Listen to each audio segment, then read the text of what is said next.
Now let's move on to the next topic, that is the applications of Gauss's theorem. We have already learned about this theorem. What is it? It states that the total electric flux around any closed surface is equal to 1 by epsilon 0 times the net charge enclosed by the closed surface. After learning this theorem, we might think that where do we use this theorem? What are its applications? It has applications and it is actually used to find electric field intensity due to different charged bodies. And in this lesson, we are dealing with 3 cases, and in all the 3 cases, we apply this Gauss's theorem to calculate the electric field intensity. And the 3 cases are the electric field intensity due to an infinitely long charged wire. Second one, the electric field intensity due to an infinite charged plane sheet. And the last one is electric field due to a thin charged spherical shell. And now we are only dealing with the first case, that is electric field intensity due to an infinitely long charged wire. Then before going into the topic, first let us see the common steps. Actually, to calculate the electric field in all the 3 cases, we are following some common steps. That steps are common in all the 3 cases. First let's see what are these common steps. First one is, we have to choose a Gaussian surface for that charged bodies. As I said, we are calculating electric field for a charged wire. For that charged wire, first of all, we have to find the Gaussian surface. And I know you are unfamiliar with this term Gaussian surface, and I will explain you what is this Gaussian surface is. And that is the first step. Choose the appropriate Gaussian surface. Then, after getting the Gaussian surface, for that particular surface, we have to find the total electric flux using this equation. Phi is equal to closed integral E dot ds. We apply this equation for that particular Gaussian surface.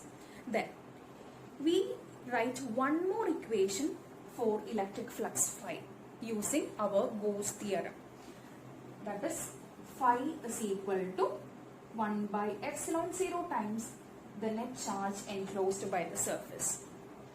After writing this equation, we rewrite Q in terms of charge density. Now, after getting these 2 equations for electric flux, we equate these 2 equations and finally we write equation for electric flux. And these are the common steps that we are going to follow in all the 3 cases. Now, considering the particular example of a charged wire. Consider this to be a charged wire, which is a positively charged wire. So we know the direction of the electric field. The electric field is directed radially outward in all the direction. And the charges are distributed along the length. So we consider the linear charge density lambda. Lambda is equal to charge per unit length, since the charges are distributed along the length. Suppose if we want to calculate the electric field at this point, which is at a distance r from the wire, how do we calculate the electric field at this point? As we discussed earlier, first of all we have to set a Gaussian surface. Then we think, what is the most appropriate Gaussian surface for this charged wire? Here we are following the symmetry conditions to find the Gaussian surface. What is symmetry condition? Actually, as we said, we want to find the electric field at this point, which is at a distance r from this charged wire. Equidistant from this wire, the value of the electric field must remain the same. So, which surface represents such an electric field which has the same value at equidistant r from this wire? Can you tell me which surface represents such a case? Can be represented by a rectangular surface? Will it show the same value of the electric field? No. As that distance changes, the value of the electric field will be different. So, let us take this cylindrical Gaussian surface. As you can see, this R will be the same, and at all these points, the value of the electric field will be the same. So, the most appropriate Gaussian surface for this charged wire is a cylindrical Gaussian surface.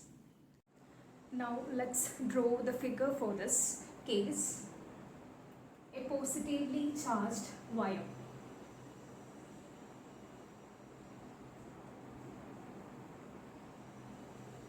Now we know that the Gaussian surface of this wire is a cylinder.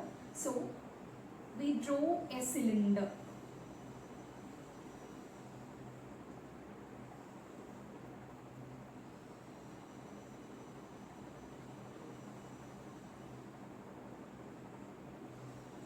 And this cylinder has three surfaces. One curved surface S1 and two flat circular ends S2 and S3. Now let us choose small area elements over these three surfaces. Here small area element DS1, here it is DS2 and here DS3. Now let us see what is the direction of the area element over these three surfaces and the direction of the electric field. When you consider this small area element, normal to this element will give us the direction of the area vector. And as you know, this is a positively charged wire. The electric field is pointing radially outwards. So what is the angle between this DS2 and the electric field? It is 90 degree. And consider this also. This is the direction of the area element and this is electric field. Here also angle between DS3 and E is 90 degree. Now consider this element DS1. Here normal to this element is along this direction and the electric field along the same direction. So angle between DS1 and E is 0 degree. Okay. So let us write equation for the total electric flux for this surface. We can use this equation. The total electric flux phi is equal to closed integral over the surface E dot ds, which can be splitted as integral over S1. E dot ds is E ds cos theta. Here it is E. For the first surface it is E into ds1. Angle is 0 degree, so it is cos 0, plus for the second surface it is integral over S2 E ds2 cos, angle is 90, so cos 90, plus integral over S3 E into ds3. Here also angle is 90 degree, cos 90 degree. Cos 90 is 0. So these two terms will become 0. So it is equal to, electric flux phi is equal to integral over S1 E into ds1. Cos 0 is 1 plus these two terms will become 0. So 0 plus 0, which is equal to integral over S1 E into ds. Okay, so this is the equation for electric flux. We can write this as integral over S1 E ds1. What is ds1? It is the curved surface area of the cylinder, and E is electric field, and for this case the electric field has got the same value at all the points. So it can be taken outside the integral sign. So it is E into curved surface area of the cylinder. What is the curved surface area of the cylinder? It is 2 pi RL. Now, using Gauss's theorem, let's write one more equation for electric flux. Using Gauss theorem, it is given by electric flux phi is equal to 1 by epsilon 0 times the net charge enclosed by the surface, it is Q. Q can be written as, here the charge is distributed along the length. So we take the linear charge density lambda. Lambda is equal to charge per unit length.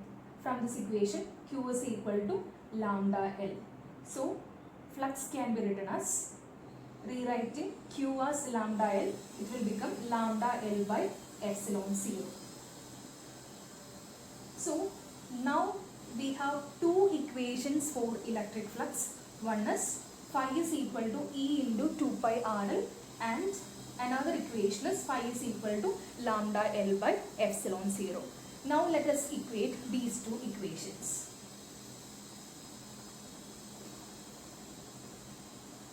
So we can write that as E into 2 pi RL is equal to lambda L by epsilon 0. So L get cancelled. So electric field E is equal to 1 by, taking this term to the other side, 1 by 2 pi epsilon 0 lambda by R.